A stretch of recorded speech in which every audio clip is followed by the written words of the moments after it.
Here's what happened this week at City Council.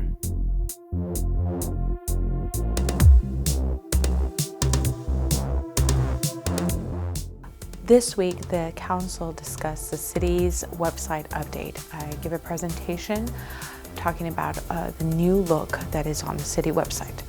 One of the reasons that we updated the city website was in order to improve the efficiency of the website, but also to stay up to date on the technology that is out there. This new look will allow the community to find information about the city's services a little bit faster, particularly when it comes to their government folks that are on there, the mayor and the city council, as well as finding information on whatever resident services that are out there for the community.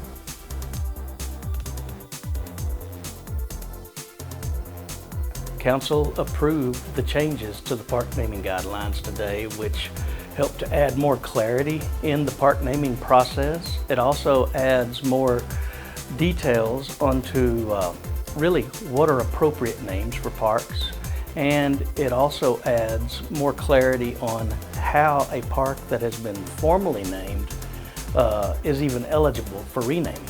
And so it really makes it a lot more clear on what the guidelines are and what to be expected that you have to put into the application form. Periodically, it's a great idea to go through and review policies, guidelines, things of that nature, so that you know that everything is up to contemporary expectations, and that's why we did this.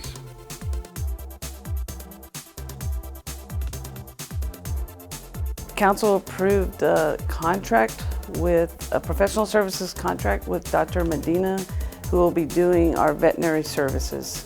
For the community, what that means is they will have access to low-cost spay and neuter services and even some free services. This is an opportunity for us to enhance our life-saving efforts throughout the community.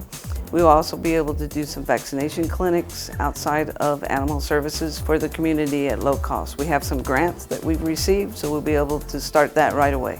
The El Paso Animal Service is really happy for this because we are down to one veterinarian, and to have this contract was instrumental in us achieving our life-saving goal.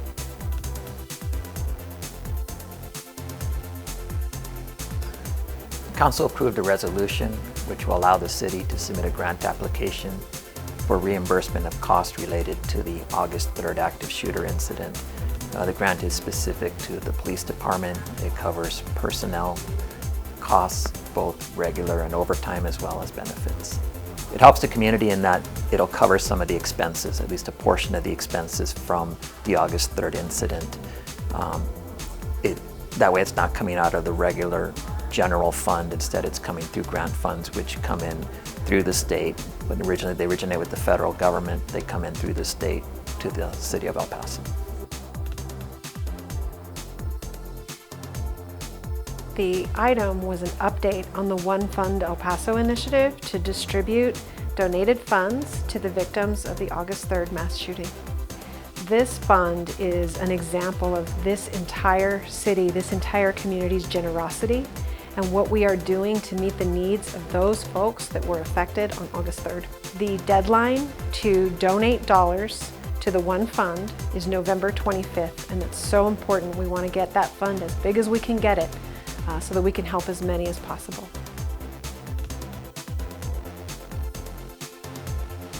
We presented the policies and procedures for the next year of CDBG, Home, Emergency Solutions Grant, and HOPWA Grant. Basically our federal entitlement dollars that come into the city. It's approximately $9 million towards public services, public facilities. And the policies and procedures are really about how we are going to engage with the community and other stakeholders to identify the projects to fund. Council approved those policies and procedures for us to move forward with our public outreach and start taking in project requests. We are asking the community to tell us where the needs are. We could do all the demographic analysis in the world, but ultimately, knowing from the neighborhoods where those community needs are is absolutely critical to making sure that we're making the wisest investment of these federal dollars.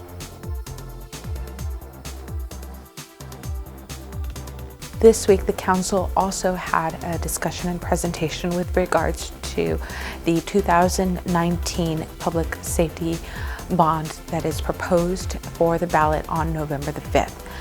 The presentation went over the discussion in terms of the abbreviated presentation that we're giving to the community, and as well as the communications efforts that we have taken thus far. This includes interviews with the media, as well as presentations on our social media website, as well as our digital media website, and on Your City in 5. So we will continue to have community meetings with the public over the next several weeks to inform them about the proposed bond that is on the November 5th ballot.